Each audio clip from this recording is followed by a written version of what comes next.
great expertise in this area, and I'm sure we're going to have a very rich discussion. It's really my pleasure to partake and to orchestrate this discussion. And before we dive into it, I want to say, and I hope that everybody that is joining us and their families are safe and continue to be safe and healthy during these times. To open it up, I really want to reflect on a few conversations that I've personally been involved in with C-level executives in the global BFSI ecosystem in the last several months, since we hit reset in the world that we live in today. A large global retail investment commercial bank is setting aside billions of dollars in reserves to brace against the impact of the COVID-19 pandemic. In addition to that, they're expecting significant impairment in securities income in times to come. To protect and to brace against that, they have decided to cut their technology operating cost by as much as 30 to 40%, including a cut in discretionary spend. In another conversation, a large post-trade market infrastructure provider is getting ready for a multi-million-dollar, multi-year transformation of their core processing systems that today run on mainframe, and wants to go and build a digital-first post-trade processing platform, which will be one of its kind in the industry. In another conversation, a reinsurance company is redefining its vision to move from being a risk-based solution provider and shift towards becoming a technology and data-oriented solution provider to harness the power of data that they have on their customers. And to enable that is launching a large program to digitally enable their workforce, leveraging the power of collaboration technologies and cloud. And then finally, in one recent conversation, a global payments solutions provider and a cards provider believes that the world is never going back to the in-store experience as we had known it, and is getting ready with a pipeline of number of solutions that will integrate the augmented, virtual, and digital experience for their customers, redesigning customer journeys, and also planning active collaboration with fintech and other technology partners out there. Add to all of this the continued focused and heightened focus on cybersecurity, need for compliance and regulation. This is certainly a very, very interesting time in the global BFSI industry, with digital providing the lever that can help differentiate those that will survive and grow versus those that may not be able to brace the current environment they are in. Before I draw on the panelists, I also want to share some comments on the overall broader economic scenario, right? Uncertainty is leading to depressed consumer spending. In addition to that, the lowering of interest rates is putting additional pressure on the income stream for banks. Market volatility is leading to investors being on the fence and wealth managers struggling with growth of assets under management.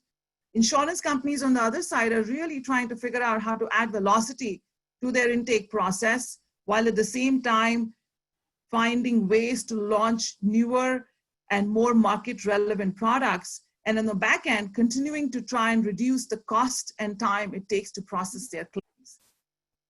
And finally, the ecosystem is continuing to drive a lot of innovation and continuing to draw consumers from all different segments, not just millennials, and putting a real pressure on what were the traditional banking and financial services firms. So with all of that as the backdrop, let me invite our panelists to share their perspective from their vantage point of how digital can be a growth lever for BFSI and what they are noticing in their different subsegments in this. So Prasanna, I'm going to come to you first. as the head of innovation and architecture for DCB, which is a digital-first commercial bank servicing large parts of India, what in your view has been the advantage that DCB has had because of being a digital-oriented bank? And as you look into the future, how are you and your team planning to leverage digital more to continue to be growth-oriented in these times? Yeah, so thank you so much, Shilpa, for introduction address. Just think, like when I started working from home on sometime in the month of March, and it was being announced by Maharashtra, there is a lockdown in Mumbai, kind of a city. So first 60 seconds, I was just thinking, like many more aspects, around customer behavior or how my architecture worked from home. So it was a fascinating journey since then, since last 4 months till now. And I think the way I am living now along with my fellow employees, so it's like a new normal now for us. Now, say the same customer who used to visit bank branches, now he is not visiting bank branches. And similar behavior, it will be there for that customer here onwards. So that's a new normal for the customer. So coming back, original thought, every 20 years we see some kind of a technology, some kind of energy comes and changes our lifestyle, not only for individual but for societies and for countries on complete world. Say look at automobile followed by internet or followed by mobile. The 2006 2007 we have seen rise of smartphones, and every business model, everything is on we can't imagine any of the business model operations without internet and mobile. Now this particular situation which we have seen, this pandemic situation, it's altogether different. It's not a digital product, or it's not a some kind of a transformation energy. It is something came and it has really transformed not only one industry but ultimately all types of industries, starting from your media and entertainment, or travel industry, or any of the supply chain, and these industries are having cascading effect on each other. Say example, if the effect is on the travel industry, it is giving an impact on the financial or banks industry. On a shopping, people are not going to shopping malls. They are not doing much of shopping even on the online, because it again depends upon logistics, how we'll carry that particular goods or product back to home. So this complete supply chain is broken, and now it is an opportunity for any country, for any of those organizations. How do you really recover this, right? How do you really come out of this? And the thing is, like, coming out of this is a vision, but while handling that vision, you need to see how your current operations will go on, right? So say example, in banking there is a operations team. They have to visit to the bank back office and do the settlement and operation. It's not happening, right? So how to do that? So when the thought comes, it gives an energy or a boost for CXOs or CEOs or CIOs. How will we operate tomorrow's organization without much of manpower or more of enhancement, more of operations? That's how we really look at how do we bring on your basic digital to advanced digital to an extreme digital. What I mean by extreme digital, take an example. I'm entering in a branch and my branch manager comes to know Prasanna has entered based upon his facial, based upon the computer vision based camera out there. Moreover, he is able to understand my financial status, right? As a gamification, he look at me and says that this guy is orange. Let me make him green by offering some of the products. So these kind of innovations we'll look at in future, because the real estate which wherein I invested as a branch, it is not really gonna be utilized in the future. So how can I come up with some kind of a pop-up branches only for 30 days and they get vanished or go somewhere else, or late, right? So these kind of thoughts will come in a banking kind of a industry. So coming back, the question comes like whether by 2030 whether these banks will exist. Certainly banks will exist, but the way we operate banking, visiting branches or going on internet banking portal or mobile banking, I think in the next 10 years we will not have all these products. What we will have, it's an aggregated products or a super apps where customer will go and will do the banking transaction provided bank has opened their APIs and open banking. So coming back to your original question, where you see as a digital first bank or a bank which is ready with the right infrastructure, the answers to that is that yes, appropriately last 3 years 4 years we have done that journey wherein we have a open banking kind of architecture or omni-channel kind of architecture. So tomorrow, if I have to open my bank to the Google Glass or Apple Glass or Geo Glass, which is going to be a next level of interaction, right? Next level of interface. Today, mobile is a prime factor or something which is driving. Tomorrow's customers are going to be not only human beings, but your devices, your IoT devices, your machines, your smart car, your smart houses. Customers will become hyper personalized because of this COVID. They would like to have those services by sitting at home. By sitting at home, they will say to their on behalf of them, or they will ask refrigerator, please buy out, or refrigerator will understand what to do, what. I think coming back, I think there will lot of digital transformation and people mindset, right? That has really changed now because customer is changing. So I'll keep this in brief so that we can discuss it further. In a nutshell, people have changed. Your processes will change. Technology adoption will be huge. Today's emerging technologies will become immediate technologies. Ultimately, security regulation will be something needs to be taken care, and I think customer will be benefited out of this opportunity. This was a challenge, but I think many companies has really taken this as an opportunity, and the companies, startups, fintechs who will survive this pandemic, they will become. Thank you. So that's my initial briefing thoughts. While thank you. Very, very interesting. And, interestingly, I have had a Twitter-ready refrigerator in my home for the last 11 plus years. And I don't, and with the amount of digital physical interaction, I think, I personally would be comfortable doing banking on my refrigerator, right? Or parts of, my banking journey. So I think very interesting points that you've made. And so much of this is about changing the consumer mindset, right? To do things in a different way. Manoj, I'm going to come to you next as a very senior leader who has built technology captives in India, and your current role as a senior, technology operations leader with one of the largest global insurance companies, Allstate in India. What are your observations on the insurance industry and the power of digital in general, and what opportunities are you seeing emerge from your vantage point in the context of the world that we live in today? Manoj? Yeah, thank you, Shilpa. I think very appropriate question. So those who don't know Allstate, because you don't see that in India, and it's one of the largest PNC, the property and casualty insurance provider in US and Canada.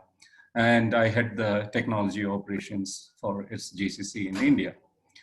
So currently, I have been with Allstate for some time, and my experiences has been that the insurance industry has been lagging behind on technology. And it's not a fact statement, it is a fact. And over the last few years, actually, Allstate has invested itself into making itself into a digital first. Like, for example, actually, I can give an example. Allstate is only used to sell policies with agents or through call centers or a few on online. The online business was very minuscule. So this is primarily because of these internal business restrictions. So last 2 years back, we created the digital transformation part. Actually, we wanted to bring in everything digital first. So you wanted, irrespective of whichever the area you do, you should be able to do transactions, whether it is because of an auto policy or whether it is going to be a property policy. You should be able to understand your total bouquet of policies you do. You should be able to do the amalgamation of all the policies. So without this internal business restrictions. So we came out with the digital first scenario that you should be able to buy policies through any channel, whether it is a mobile app based, whether it is an internet based, or through a call center based, or through an agent based. So that is already rolled out at this point of time. The second part which you are looking into is how we are taking this as an extent. Imagine a situation that you are driving and you have this smart app, or we call it as DriveWise, which is calculating the telematics, basically the onboard telematics, the speed which we are driving, the speed, whether you are braking fast or you are missing signals. Every onboard telematics is being monitored. It rewards you being a good driver. There is no penalty at this point of time, but actually it rewards you with the reward bonuses as a good driver. And second, this creates a lot of telemetry data, which is separately platformized. Then second, imagine your car comes to a stop or gets breakdown in a location. How fast you can get a repair service. Third, actually, like if you see that, it will tell you, actually there are like, depending upon your fault, there are few repair shops within the nearby 10 or 15 miles within your radius, and within 20 minutes, you are assured of a service. So that is from. Then second, if your car meets with an accident, do you want to take it into an appraiser who comes and inspect your car, inspect the damage? Then it takes ages together to file a claim and then to get the money back. So there is a quick photo claim. You take the photos at that specific angles of the car, of the damage, upload it, and within 4 days it gets processed. Then what happens is basically you build it that with a circle of protection. Whether it's your personal documents, you can have a digital locker. Then you can build it with an identity protector, which probably Indian people may not be very sure what is an identity protector, but actually the people in US definitely knows about your identity protector. So which is a very useful service in US. So that is what we leveraged out as part of the identity. And these services are all available at this point of time. So that was a digital shift which happened for a traditional insurance company in the last couple of years, right? So then what happens? Like, then imagine that you take that to the next level. You work with several other onboard service providers, which says you, like you are driving into a new city. It tells you what is the weather of that place, which hotels are available, which is the nearest gas station, and it tells you about where your family members are at this point of time. If you have a pool, like you have a pool of 4 vehicles at your house, which is very common in the US. So it tells you where exactly each your vehicle is. So that is the kind of family protection services. So, and these services are being now bundled into the policy as part of as part of the applications. So digital is moving out. Then tomorrow what happens is, like as Prasanna talked about the IoT based houses. House tells you that whether there is a fault in it, whether there is a gas leaking in it, whether there is an intruder in it, whether there is a water leakage in it. And based on that, you are able to appraise the house in a better way, and you get a lot of discount on the policy values. So the the insurance of the tomorrow is digital, because it may be legacy systems running it in the background, but the question is a customer facing systems have to be digital, because now the new generation wanted everything digital, everything on mobile. They don't want to go back into their laptop or into a desktop to log in and create account systems, anything. They wanted information immediately. So that is how the shift which Allstate has done, and it has continued to happen. We have a plethora of products which is on the pipeline, which is purely from a digital perspective. So I feel that actually being digital and riding on top of with the innovative products is the new way to survive in the business. Over to you, Shilpa.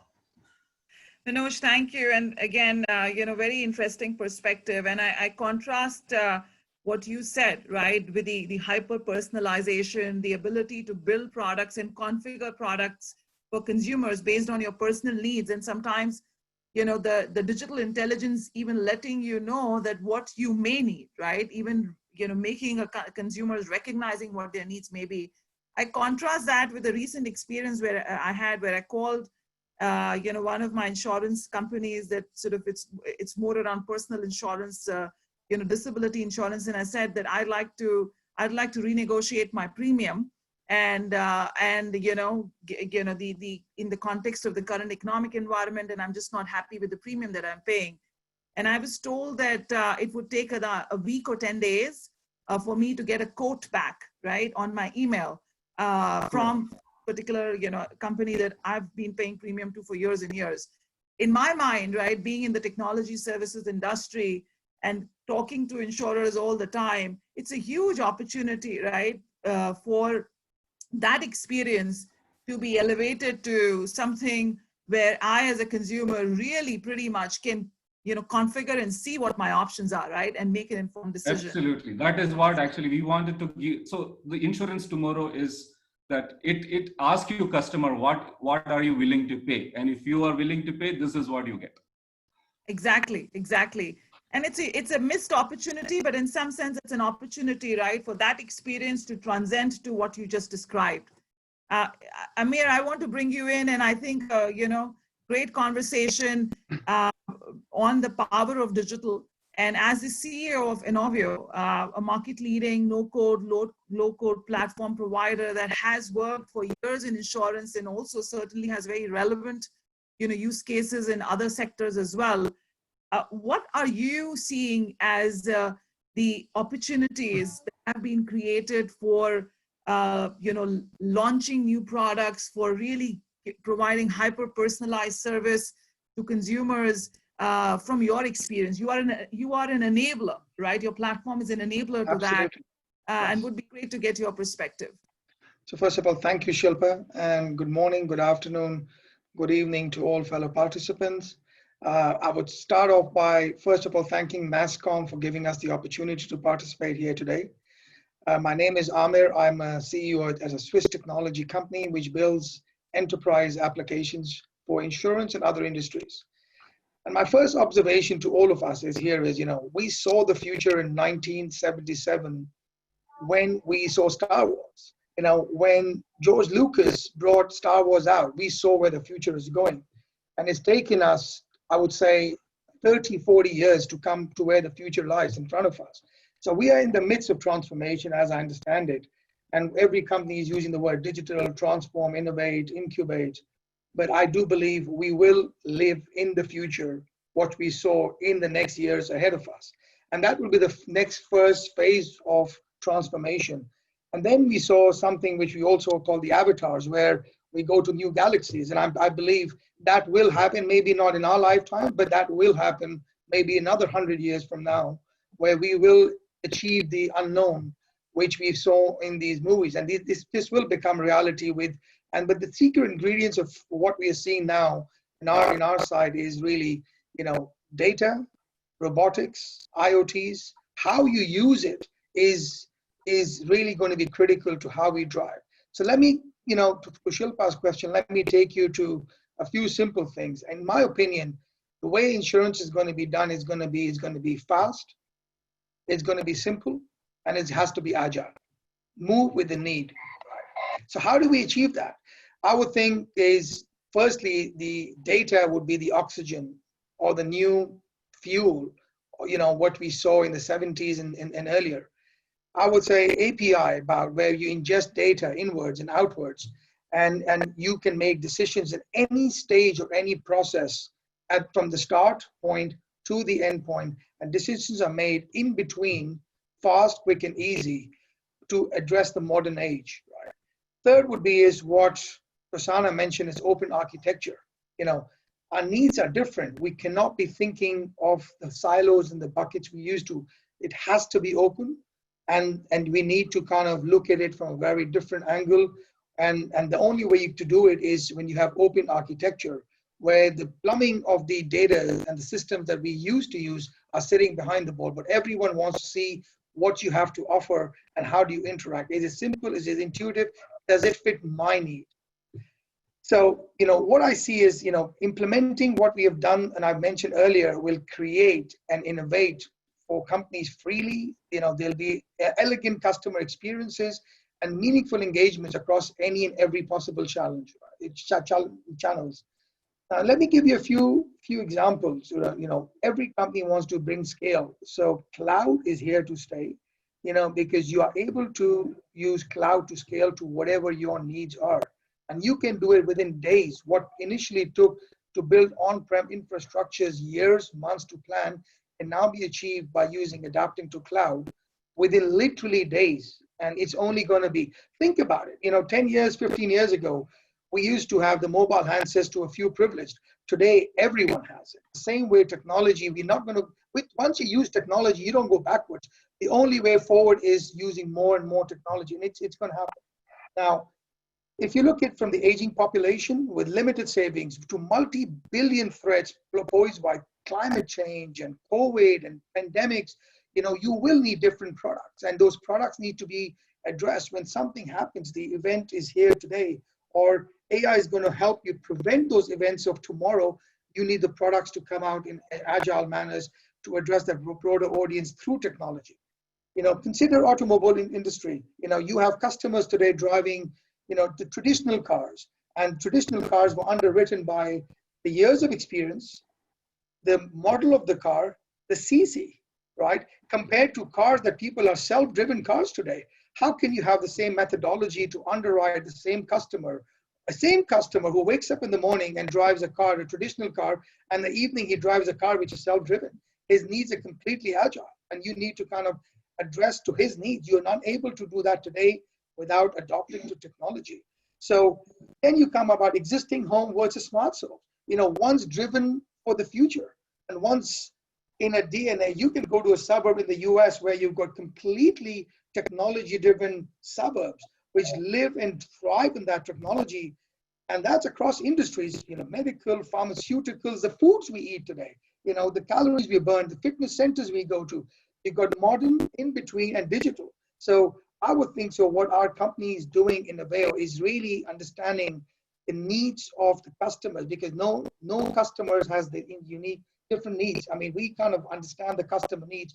And with that open mind approach, using a no-code platform, we are able to modernize, retain, maximize, or completely replace legacy in a very, and regardless, product is the substance. It's like having a modern kitchen. The product you build is the ingredients that you put in that kitchen, right? So it's changing. And the sooner the companies realize that the change is not here today, what we are planning is for 10 years ahead and 15 years, and at least the smart companies. So I can categorically say I met a very senior person from Google in Switzerland, where I live. And he said, we are already talking about a life without mobile handsets. A life without mobile handsets. What will be the next AI, which will be robotics? And you will definitely see robotics playing a massive part in the transformation. So again, it comes down to keeping things simple, understanding the need, and delivering on a need which is for today, but which can cater and move along with the customer needs for tomorrow. So that's how we are revolutionizing the way to millions served. And there is an unserved market. There's a completely unserved market. And you pick up any market which hasn't got the access to what we have today in a broader community, right? So that's what we're going to address through digitalization and modernization, in my opinion. And I would think, the monolithic systems, silo systems, have got the limitations, and they've kind of taken us the last 10 years. The open-end architectures, the no-code space will move along and evolve with the industry needs, because that's really in its infancy, but will accelerate from there on. So that's a little bit about how I see transformation happening. Thanks. Thanks. Very, again, very pertinent. And we are also noticing that, clients are far more open, right, to look at solutions that can give them the opportunity to capture what market opportunity exists, right? So the ability to build a product and to roll a product out in a faster time frame and test the relevance of that, right? And get feedback, from clients is far greater now, certainly, than it had ever been. And no two humans are the same. Just right. where no two robotics are going to be the same. How do you insure a robot? No one's ever thought, how am I going to insure a robot? We don't know how they behave. We may have made them. We don't know how they're going to behave in different industries. So it's an evolution that will happen to say, if you have 10 robots, they're all robots, but they're not the same. Simple. So, they first serve a purpose, and that's how we are going to live into the future. No, very, very interesting. Sandeep, let me come to you. As the managing partner and managing director at Indus Valley Partners, you provide advisory, managed services and solutions, right, to a large ecosystem of financial services players, hedge funds, private equity, players. One of the biggest areas in which we have seen personally, I've personally seen the trend accelerate, a number of panelists talked about it, was around cloud, right? And especially for financial services, highly regulated, it used to be always a conversation that was, limited in what cloud can be leveraged for. I would love to get your views on one, what are you seeing, with your clients in the world, in the world that we live in today, and in the context of cloud, are you seeing a lot more acceleration towards that? How are you seeing the impact of the current situation in the context of cloud, and even broader, feedback that you have from your clients? Hi, Shilpa. Basically, like over the journey of last 14 years with Indus Valley Partners, we've seen different type of clients, mostly in the hedge funds, private equity, asset managers, and different type of discussions and how the products have evolved. So like, as you rightly said in the beginning, like the cost is also a factor in these days. So people are not going into more different type of consulting assignments and more into products. How we see the leverage of cloud is a lot of things have changed during the COVID time. So you see a lot of online collaboration tools first being adopted, like Slack, MS Teams, and Google, where all the meetings and discussions are happening over those channels. Plus, like when you see the clients, like I was talking to a asset manager, CTO, like a few weeks back. So he was like, in the banks, we were not even allowed to work from home or even from any other place other than the office. We had to be physically present in the office every day, and any discussion or anything, even to log in the system, you have to be in the office. But now he said, like with the new situation, there are people we have been forced into. So now they are planning to allow once a week work from home, which is like one of the big banks in Switzerland. So like even the asset managers, the banks who had never thought of working from home have started adopting that policy. Like few years back, I was talking to some of my clients on our annual conference. While walking back, they said, we cannot even think about cloud at all. Like our investors, the way we are structured, like hedge funds cannot move to cloud at all. So we saw a lot of resistance 2 to 3 years back to moving to cloud. But now if I talk in the current scenario, like everybody is adopting cloud first. So everybody wants to move to cloud first because of like a fixed cost of hosting. You don't have to manage internal teams. Plus you also don't have to, like as Amir also mentioned, like the time to get ready is fast. So you can spin off servers like almost immediately whenever you need to. You can scale up, scale down. Plus it gives you the ability to bring build a lot of resilient and fault tolerance into the applications, which can auto scale as the volume increases. Like if you see, like in the BFSI segment, volume plays a lot of role when you are scaling systems. Like if you are building a trading app, or you're building even a middle office applications like we have, a lot of volume has to be handled by the applications. So when you are working on the cloud, you can auto scale the applications whenever required. You can bring them down, and you can basically optimize the cost also around it. Plus what we have seen is like there are new channels opening up. Like there was a lot of resistance from like outsourcing as well. Like clients were saying like some meetings, some roles have to be done in office, some of the operations roles. But like as a managed services provider, what we are seeing is like the top bosses are asking questions now. Like if our people can work from home and coordinate easily over the online collaboration tools, why not outsource more to providers? Because then like the meetings in person and everything, all that myth is gone now. Plus a very important thing which is happening right now is a lot of analysis in our industry was on Excel spreadsheets. Sandeep, we cannot hear you now. I think we've just lost your voice. Can you hear me?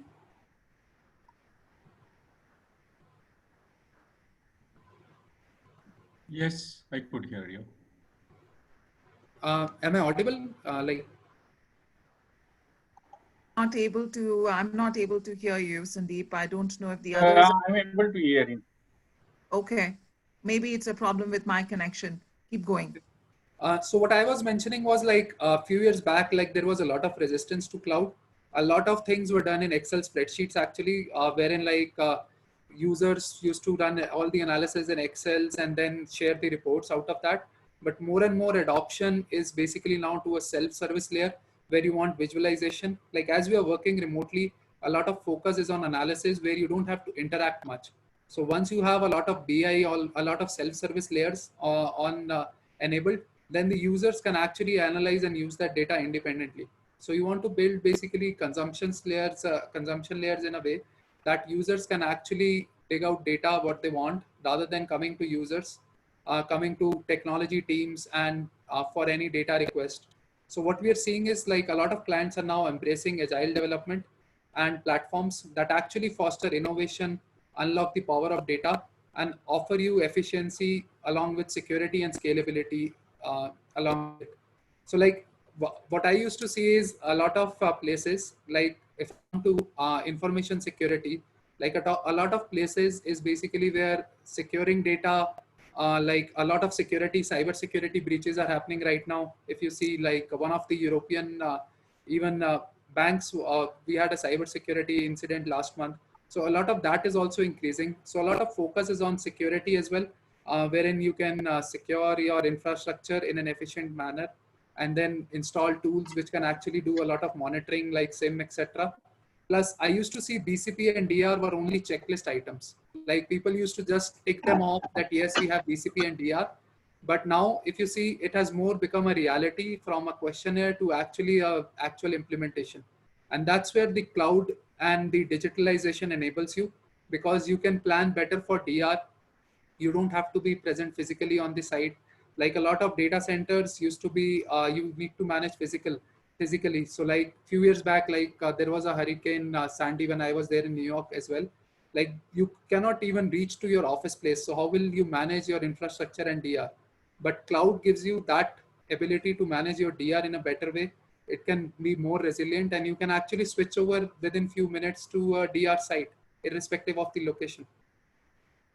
Oh, absolutely. I think Sandeep, very, very, valid insights, and certainly is reflective of the kinds of, discussions that you all are having with your clients that you service, which are the financial services players.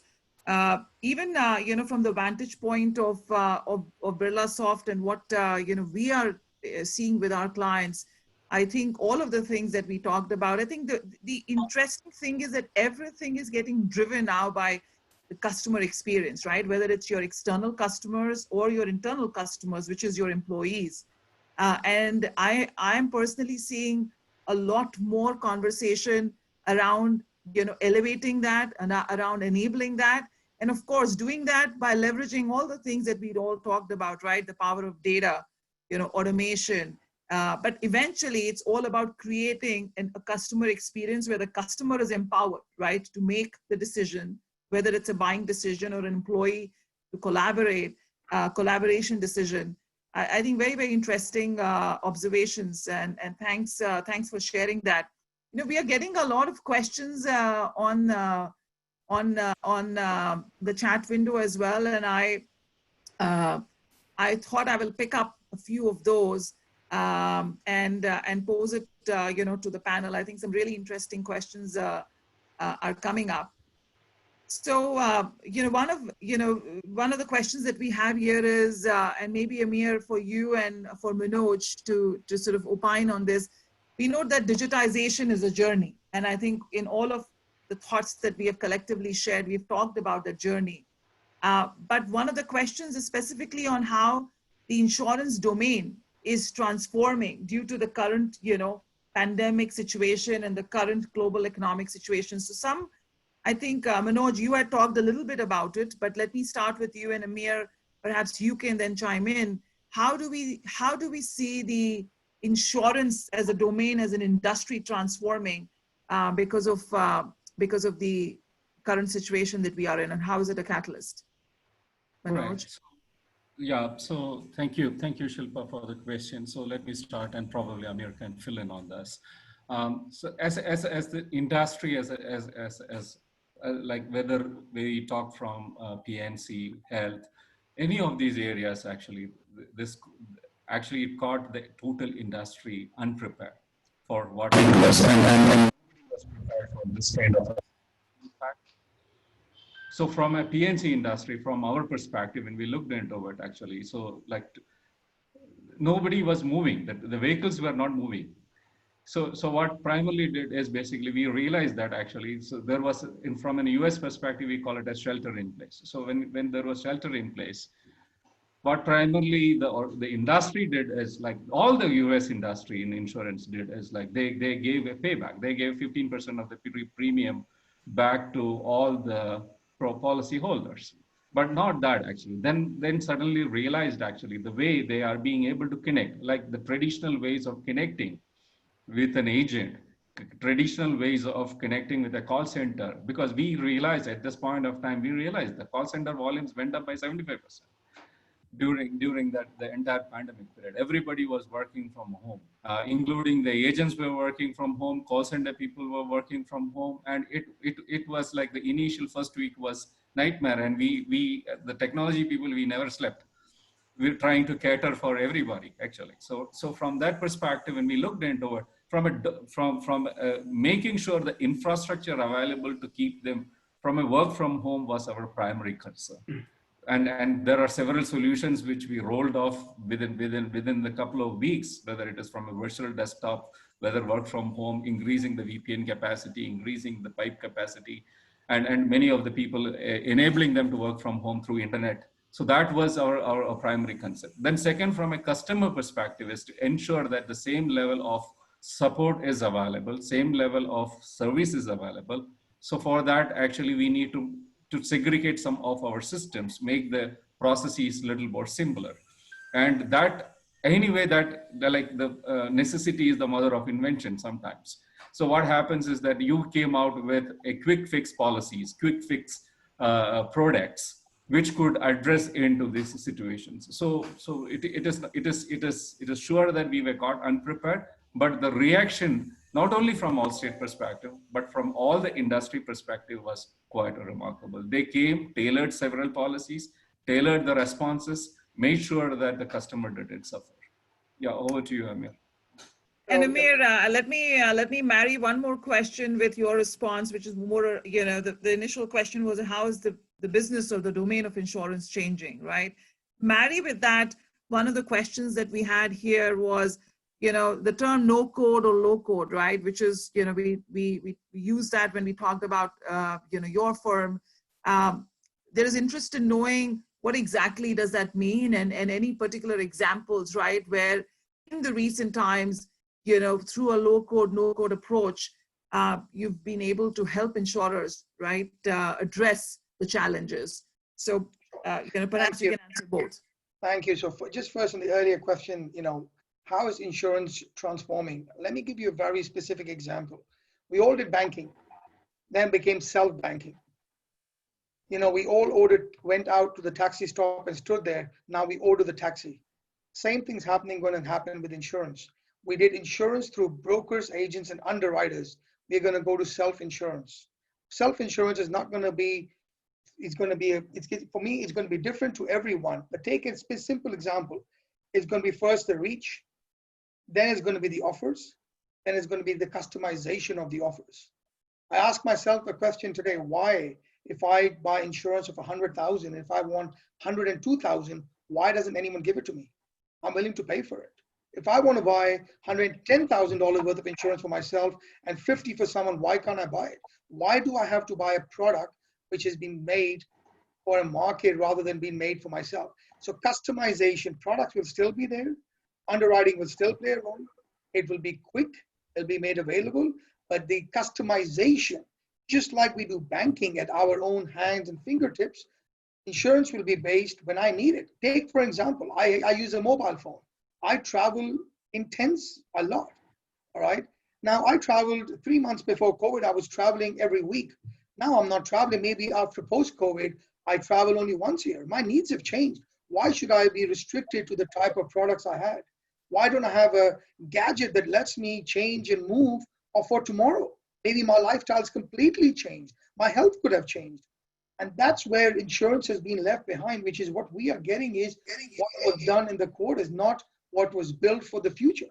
So that for me is moving the power from someone in a corporate office in a country who's sitting and writing a pen. An underwriter in New York has never been to China to say which city has evolved with this COVID or how the world has changed. So that's how I see it. My world has changed. I know it, but my products haven't. And there is nothing that gives me now coming to no code. To be specific, what a product does is a product is built for a specific purpose. What we do is we give you the power of a no code, which allows you to change and evolve product and services. So for example, we all talk about data. Cyber is going to become pivotal. We all going to have. There was a time I used to buy McAfee to protect my computer. There's nothing on my computer. Everything is in the cloud. Why do I need McAfee? I need to buy something for protecting my cyber needs, which are somewhere else. And if I cannot protect it, how do I mitigate it? If I cannot mitigate it, what are the services available that I can adopt on the hand of my fingertip through my service provider, which I can help and prevent and take something in the product offering? That is the power of today, the technology. And that's what the no-code systems allows you to do is there's no one shoe fits all sizes. We've always known this. So why should technology limit you from taking to your evolving needs? And a no-code platform is so. And take a specific example. I launch a product, and if I want to change 2 fields in a product that I bought, it takes months and weeks to change that. With the power of no-code, you log into the application. It's like using a Microsoft Excel, where you are able to change the customer journey, or modify or add those fields or tweak your product, and it's done within hours. That's the power of no code, where you don't need technical people who go into studying computer sciences. It's people with no technical knowledge are able to do the work, just like in every industry. It's happened across every industry, as I gave. Absolutely. I think it's the power to leverage. The power of no code is giving application development from a coded world to a no coded world, so they can continue to take shape and form of their own business needs.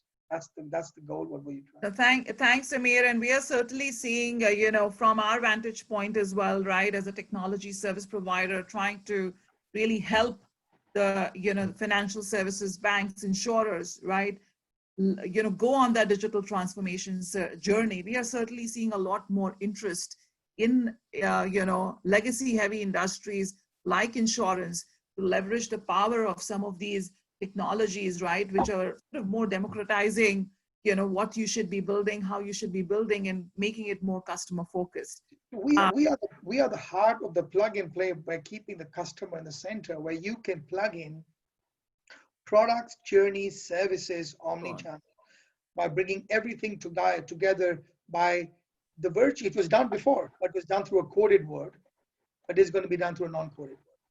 Well, you can.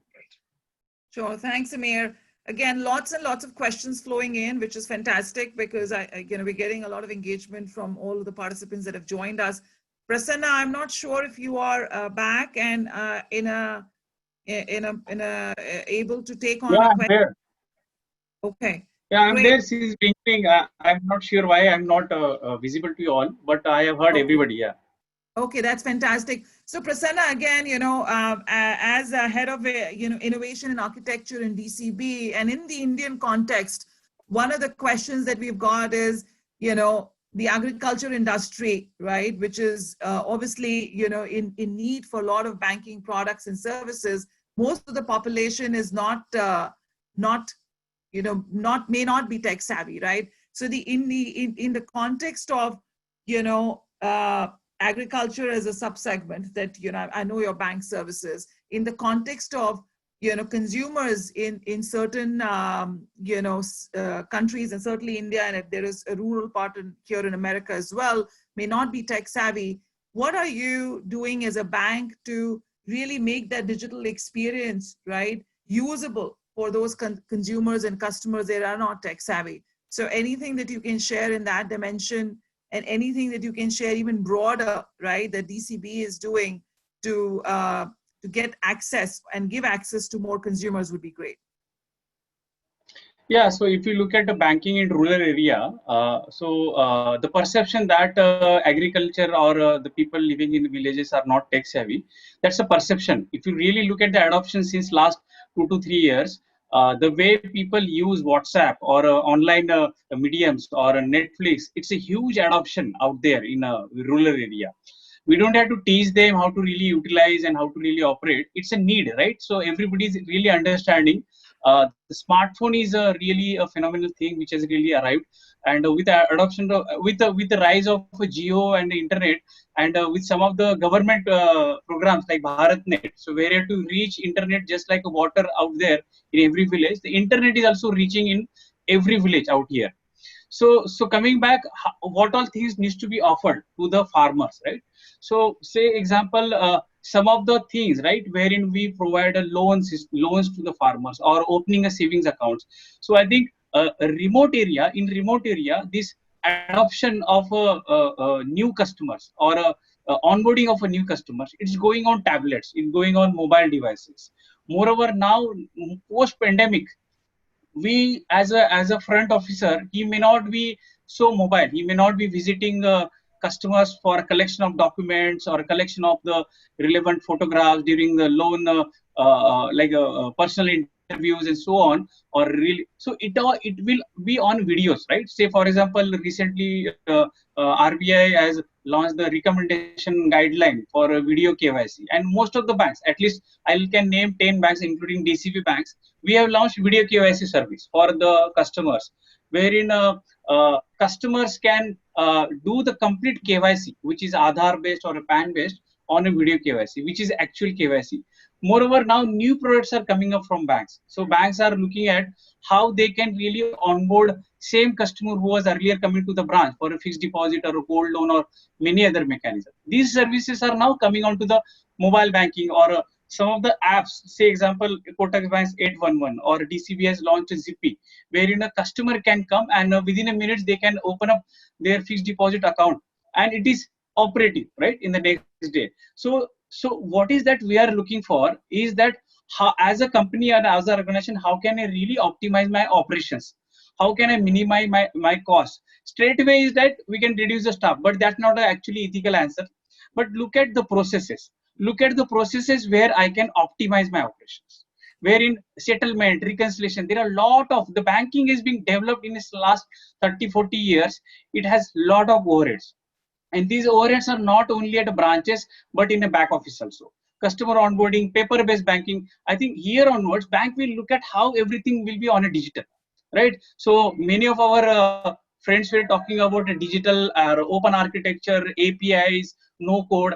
I think ultimately when we talk about so many technologies, customer really look at only two things: customer experience and how to operate at ease, right? So I think in operation in the back end we might be having several operations, but I think pandemic gives us such a situation that an acceleration to your digital transformation. That is why I always say that it is not a digital transformation, it is like retransforming or a reformation of your digital strategy.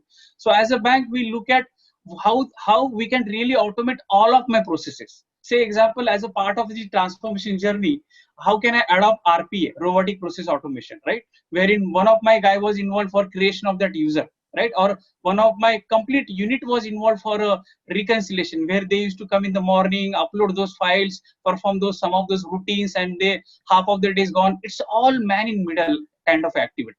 How can I really automate and reskill my existing people and do some another creative tasks? So as an organization, we look at that kind of a strategy, right? It's not only agriculture based I'm talking. So overall, Sure. holistically, we have to see how we can really take a people onto the next level. Now I'll come on to the your question, where is an on agriculture side, right? So if you look at a farmer, so today farmer takes out his grains and reach out to a warehouse and or a mandi and sells out his grains or products, and he waits for his money, right? So since 2014 we have launched this RuPay card. The operations are a bit easy, right? Let's say for example, a farmer gets some kind of a better rate for his grains. So tomorrow's farming, tomorrow's marketplaces will be a marketplace of farms. Precision farming, adoption of drones, adoption of various those emerging technologies, so that his farming becomes smart farming. So doing farming in India is like a widespread on a land, right? So to take example of a, so here I bring a phenomenon called as a connected innovations or a cross industry innovation. Like say for example, I operate in a small branches or I operate in a small hotels, right? That's how tomorrow's bigger hotels will transform as a dynamic transformation. So in Australia and some of the countries, there is already in-house or in-house agriculture, smart agriculture, which is happening within buildings, right? And which saves somewhere around 95% of your water. So can I really see as a bank to bring on those cross-industry innovation to the Indian farming? So that's how we have to look at how do we really adopt. So we run a program called Innovation Carnival, where we keep on scouting these kind of innovations, not only in India but across India. And it's not only Prasanna, bank as a bank getting, as a bank we are getting benefit out of it, but we can really benefit to not only the industry so-called agriculture, but other like governments and so on. So the challenge of giving back money to the farmer, having good rates or marketplace or having a good farming, so wherein agriculture can be divided into pre-agri, during agri or post-agri, in all the areas bank can involve, right, with the right set of innovations out there. So one Yeah, ultimate I would Prasanna, think would say that that's great. I'm sorry to sort of interject, but I think what you're talking about, cross innovation and industries, the lines between industries sort of blurring and looking at opportunities for influencing industries such as agriculture with the power of how banks can contribute, right, at every stage is very, very interesting. We are actually at the top of the hour, and it's 8 a.m. Eastern here in New Jersey. I know we had about 60 minutes for this discussion, and we've had so many questions flow in. Very, very lively discussion. And I think just to summarize, what each one of us is saying is the current scenario has heightened the need for a customer first approach. And I think each one of you really talked about that customer experience, right? Whether it's stakeholder experience, whether it's your internal customer, it's your external customer, is going to drive, right, the digital acceleration in BFSI. Technology obviously is a huge enabler to that. I think a lot of conversation on, the power of data and leveraging that, a lot of conversation on, the power of cloud to drive agility and resiliency. A lot of conversation, around how industries themselves, right, such as insurance, are changing. So really appreciate everybody's perspective. I think, very good discussion. And Sumbul, back to you. We've obviously not been able to answer all the questions, but great to see this engagement. And thank you to all of the participants. Thank you to NASSCOM for arranging this. Sumbul, back to you. Thank you so much, Shilpa. Before we close, just wanted one last thought from everybody in the panel in terms of closing thoughts for this session, and then we'll conclude. Sure. So why don't Amir, I start with you, and then I'll and followed by Manoj, Sandeep, and Prasanna, and I'll add a few comments as well. Quick closing thoughts. Sure. Thank you, Shilpa, and thank you to all the participants for the incredible questions and your engagement. I would say my last thought to everyone is, guys, we need to learn how to embrace technology more than ever before. And, the thought that comes to my mind was, when we all got into the computer age, we had hundreds of training centers out there that used to try and train us how to use a computer. Today, we learn to do these things ourselves across industries, everywhere. Just look at your daily lives. It's all to do with, and it's happening across every industry, digitalization, modernization, the way we live, the way we eat, the way we interact, the way we talk. It's all through digital, and it's only going to get better, faster. And I would say, our companies will be there, and, we just need to make sure that we use it effectively and sensibly. That's the most important part about it, technology. Right? Thanks, Amir. Thank you. Thanks NASSCOM, and thanks all the participants. And from the parting note, basically, I think innovation, which is a very key factor for all organizations. If you don't innovate, you become legacy, and your company is going to be one of the companies and the test. But digitization through innovation is a difficult journey, but that is the journey which keeps your company or self long for. So that is where the digitization and the journey toward, as we digitize everything, there will be some, you may be, don't know, but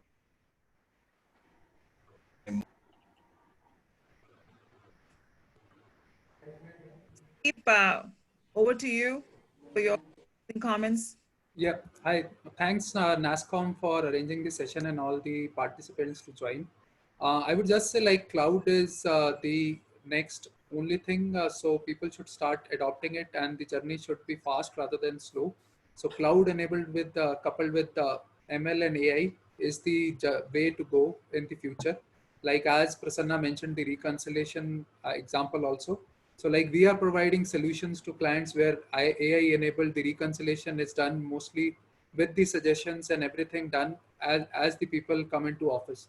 So cloud digitalization saves a lot of time, and it actually automates a lot of things using AI and ML coupled with it. Thanks, Sandeep. Prasanna, over to you for your closing comments. Yeah, so I think if necessity is a mother of the innovation, I think COVID-19 has really forced many of us to rethink their digital transformation.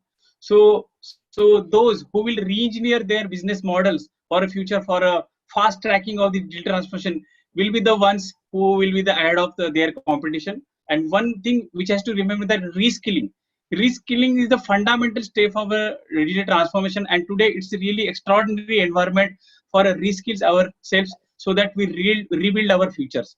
So let's reskill ourselves and to make a digital transformation journey as a reformation journey. I think technology will play a major role. So today's emerging technologies, say called blockchain, cloud, IoT, or AI, ML. I think next 3 years these will become normal technologies.